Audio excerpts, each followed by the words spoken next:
Hi, I'm Luis Balboa, and today I'm doing a side-by-side comparison between the Canon Mark III and the Nikon D800. I own both these cameras. Nobody's paying me to do this. The comparison is founded both on my personal experience with these cameras and as well as research I've done on both of them. This video is intended for anyone contemplating upgrading to either camera or maybe just jumping right in as your first camera. However, I don't recommend the jumping in part because they're very expensive and they're kind of complicated.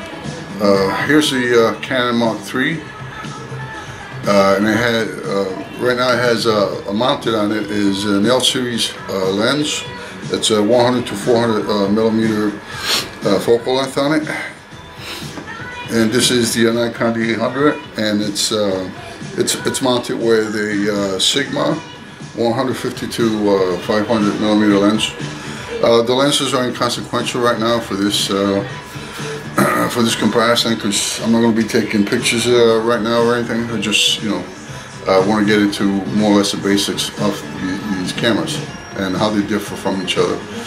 Both of these cameras are pretty heavy, even without the lenses. I mean, the lenses add much more weight, of course, but these are both full frame cameras. They're both relatively heavy.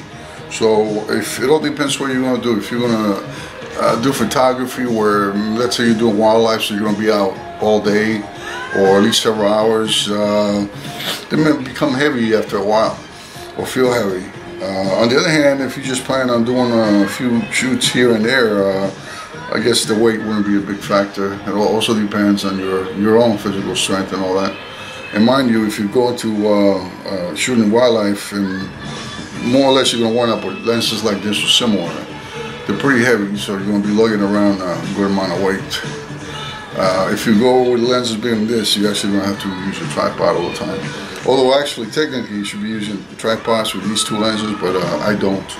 I ramp up the shutter speed, and that compensates for camera shake and any movement the animal might make silently. At the time of recording this video, the Canon Mark III is going for about $3,500. The Nikon is going for about $2,900. So it's an investment. The way I look at it, for me, it was an investment and fun. It's one of the most fun things I've actually ever done. That's long term, that you could do either by yourself on your own or with somebody else. Both these cameras, if you're going to intend to shoot movies, of course, light comes in normally through the viewfinder on both of these cameras. So both manufacturers came out with a way to block the light going into the viewfinder, so you can go ahead and get proper metering for the movie from the camera. Canon ships along with its camera. It's normally mounted. This is normally threaded through the camera strap. I took it off because I really don't use it, and I'll tell you why in a second. It normally comes like that, and then you have to actually take off this eyepiece from Canon, and then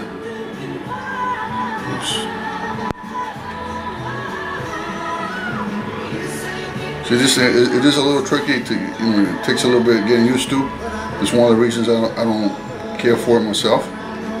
But alright, so there you go. So it stays on, and now you're ready to shoot movies without light coming in through viewfinder to interfere with.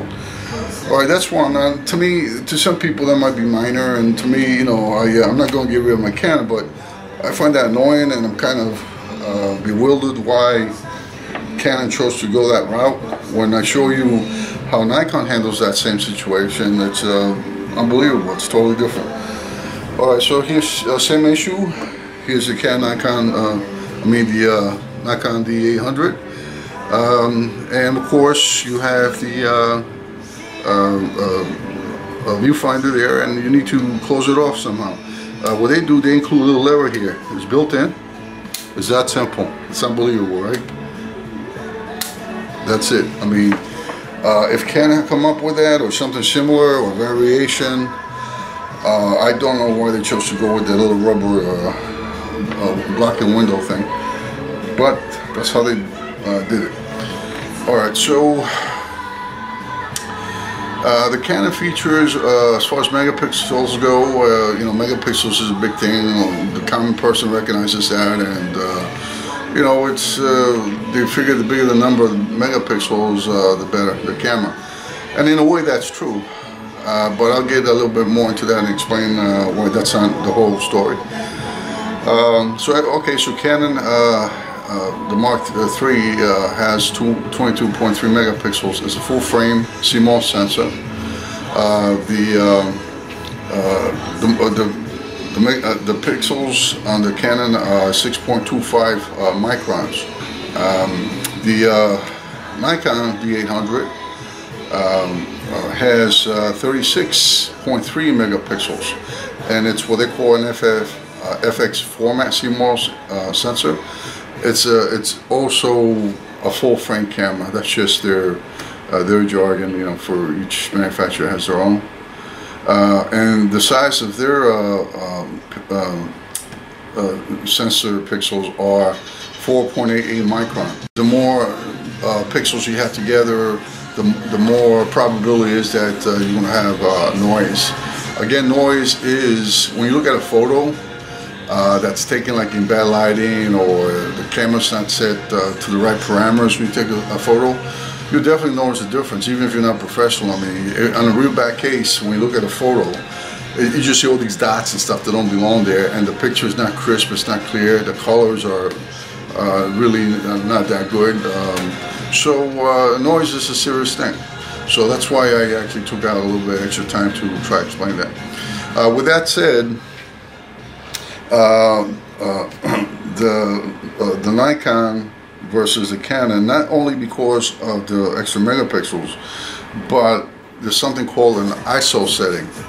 I'll cover that more in a separate video. I intend on doing a video on the manual mode on these two cameras.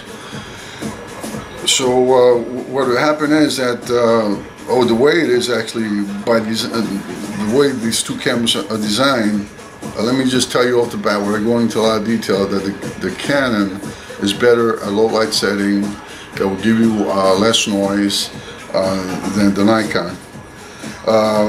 The Nikon, like I said, remember earlier I said this guy goes for about $3,500, this guy goes for about $2,900. So if you think about $2,900, $3,500, that's $600 different.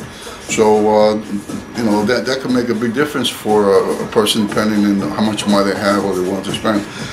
That might actually redirect them from a Canon to a Nikon.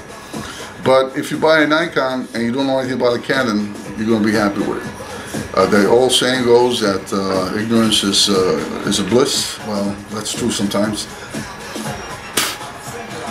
By the same token, if you have, if you get a Canon, well, I think you're going to be happy with it. Unless it blows your mind, because again, these two cameras, I don't think, if you don't like to be challenged and learning new things and that kind of thing, I can't recommend these cameras, because they will make you think. They will make you try to figure them out and do reading, study, the manual and all that. There's nothing that anybody can there's no advice that somebody else can give you that's going to make you an expert on these cameras. You just got to use them and play with them and so forth. Alright, that's it for now.